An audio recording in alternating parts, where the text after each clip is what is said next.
Nah, ini buat orang yang udah masuk ke instrumen investasi pasti paham. Ada 2 poin. Yang pertama, FOMO. Berapa orang yang masuk ke instrumen investasi itu karena FOMO. Ketika semua orang beli emas, ikut FOMO, ya kan? Harga emas lagi di puncak, lagi di pucuk, dia masuk, akhirnya harganya turun, dia rugi. Itu akibat FOMO. Makanya kalau kamu beli sebuah aset investasi, itu jangan FOMO. Beli ketika harganya normal, beli ketika harganya netral, beli karena fundamentalnya yang kuat, narasinya kuat, bukan karena ikut-ikutan atau FOMO. Kamu pasti rugi. Yang kedua, loss aversion. Berapa banyak orang, ini sebenarnya dilakukan oleh pemula. Pemula yang baru masuk ke instrumen investasi, itu pasti kaget. Ketika dia beli sebuah aset, tiba-tiba turun minus 10%.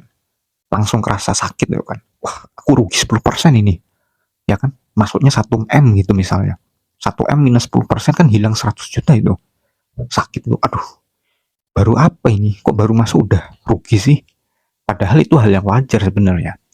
Sebuah aset itu ada naik, ada turunnya. Itu hal yang wajar.